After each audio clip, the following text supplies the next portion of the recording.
Today, we're pulling back the curtain on something every Disneyland visitor wants to understand.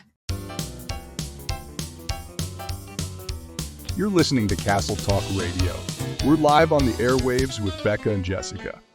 Now let's jump into this week's episode. Crowd levels. Yeah. And why sometimes the thing you think will make the parks busy doesn't. Okay, this is a big topic. It is like, is it going to be busy when I go? Should I choose another time? And there's so many things that go into it. And the first thing I have to say for us is one of the most obvious things, and that is the influence of influencers and content creators coming to the parks to cover things. It makes a huge difference in crowds. It really does, especially because it's such a local group for most of them. Now, you and I, we are not local, but I mean, we still try to cover things pretty close, but it's that always having to be first to cover things mentality that I think really affects it. And so, for example, Walt Disney's A Magical Life, that just opened on Disneyland's birthday. It's already going to be crowded because it's Disneyland's birthday. So you get all the influencers and creators and everyone that's coming because they want to like just be there for it, or they want to do the opening day ride challenge where they do all the rides that open on opening day. But now you added this, and then the third verse coming to It's a Small World and the Main Street Cinema show about that. So these new things are happening, and Walt's Disney's A Magical Life, they had to use a virtual queue the first 2 days, and then nothing. Like they're not using it. I went, what was it, like a week after? So it opened the 17th, and I was there the 23rd, and the theater was half empty. Wow. Like I got front row, like going in like 10 minutes before it started, looking at all the stuff around, and we got front row. It was not like busy at all. And so it's just crazy what a difference it made. And also just that same weekend, the ride weight limits over that weekend of the opening were huge. And then I go the next week and they weren't that bad. So Yes. So obviously, there are a ton of Disney influencers and content creators, and they do impact crowd levels, especially for something like a new land or a festival debut. Um, we've seen Disney put virtual queues into place in almost everything that they've opened in recent years. And some of those things have stayed around for longer, but like this Walt Disney one, they had put it for Avengers Campus, like the campus itself, the land, and they ended up taking that away really quickly because it just didn't need to be used.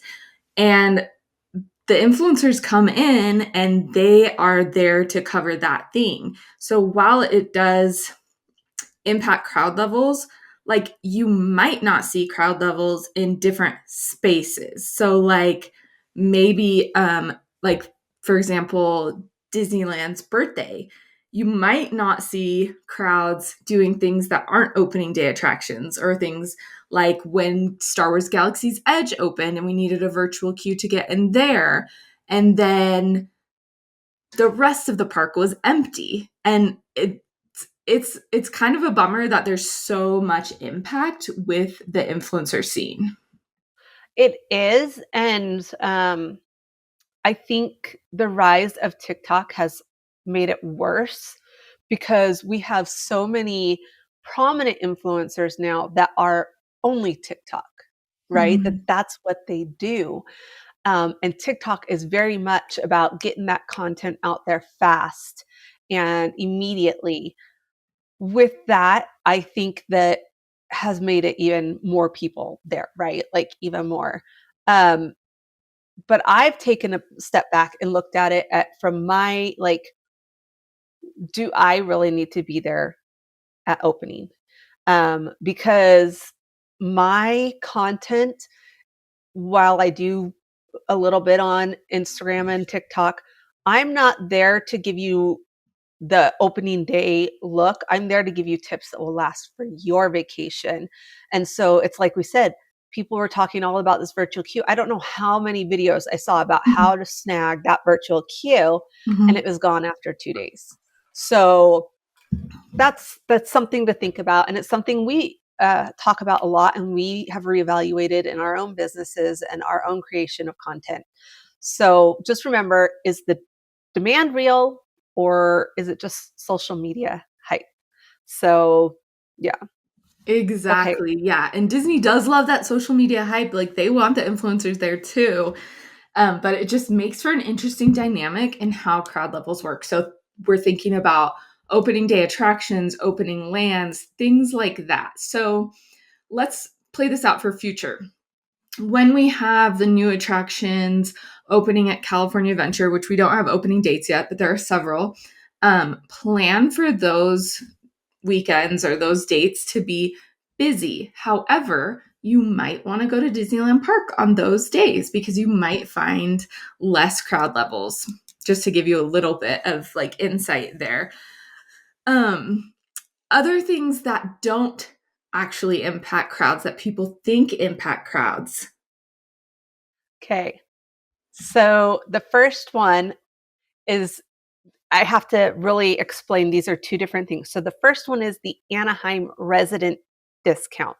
So this is not the SoCal one. The SoCal one has an effect, and we can talk about that Mhm. later if you want. It has an effect because people are trying to use it before it runs out. But the resident one, it has a very small impact because it's only for those that live in Anaheim. It's not for all of Southern California. And a lot of those people either are already Magic Key holders, or they work at Disney, or they have friends that work at Disney and they are able to go in with them. Um, or they just don't go. You would be shocked how many people in Anaheim just don't go to Disney, into the parks, because it's just not their thing. Like I have friends that are Magic Key holders, and they are lucky if they go on the, like, I shouldn't say they are lucky. They don't want to go more than that. They go 2 or 3 times a year. They're just Magic Key holders because they want the discounts for if they go to downtown Disney for dining and eating. And we do see, the residents affect that because that's kind of like a Friday night date spot or something. But as far as the parks, it doesn't affect it when they do those ticket deals. Yeah, and that's coming up really soon. So if you're worried about that in crowd levels, I really wouldn't let that play into it too much. And of course, we do have to say there are still reservations. Mhm. Disney has the numbers. They have years and years of data. They know how many people are coming. And now with reservations and those being open so early, they can estimate, and maybe they put out this Anaheim resident discount because the attendance is predicted to be lower for that time because it is coming up pretty quickly, that those valid dates for those. So lots of places where Disney can play around with things and get people to come or manage the crowd levels, but they can anticipate these things as well. Um, Another thing that people think is going to impact crowds a lot, but doesn't tend to in the way that you would think, is conventions at the Anaheim Convention Center. So, first thing people do, they have their dates and they're going to go book hotels. And what do they find? Oh man, that hotel pricing is high. And this is especially like during NAM, um, and during the natural foods, or is that, yeah, the Yeah, and NAM's the those are music like one. January, February, or February, March-ish, something like that. Yeah.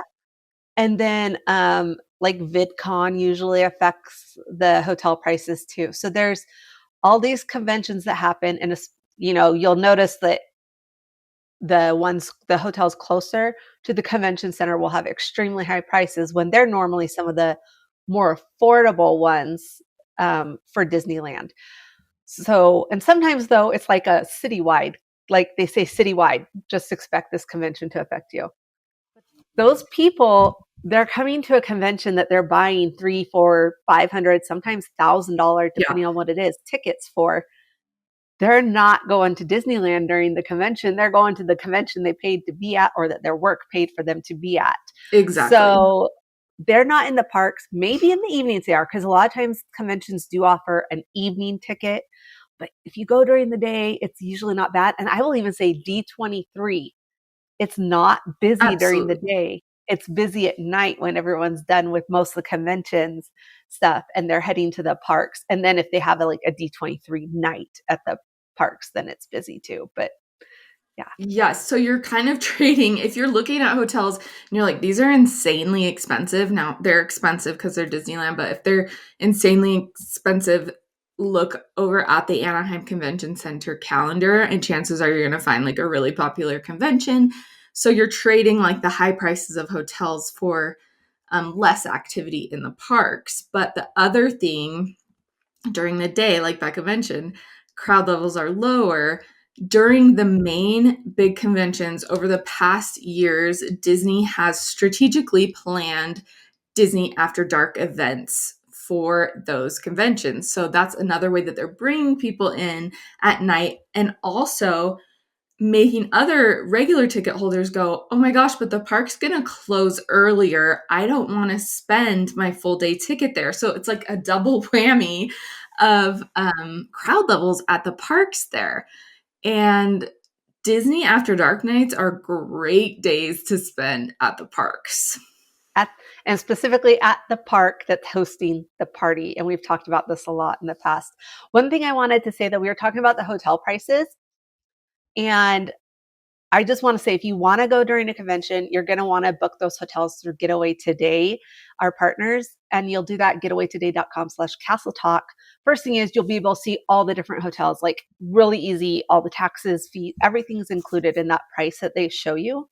Um, but also some of the hotels, they've locked in a rate that's the same, like even if there's a convention going on. So that is something that you might be able to save some money there. It's not all hotels. Some of the hotels do have variable pricing with them, but there are some that no matter the dates you put in, they seem to have the exact same Mhm. price. So definitely book those through there. And I'll say, like, I've been in the parks when there's a convention going on, and it is nice because they are not as crowded for sure. Yeah, so we've given like one example of when people think it's going to be crowded and it's not, and we've given an example of influencers and how those affect crowd levels and pump those up for the first like launch of things. But what about a couple other things that actually do affect crowd levels, bringing more and more people into the parks? Well, the first one that we always get questions about, especially in the Disney Kids Facebook group, is when is Anaheim's spring break? When is Southern California's spring break? When do they get out of school? And that's the wrong question to be asking. I say it this way. You're not going to spend, most people, maybe now with the economy they are, but most people aren't going to spend their vacation going to something that's local to them, right? Like if you're going to want to go somewhere else.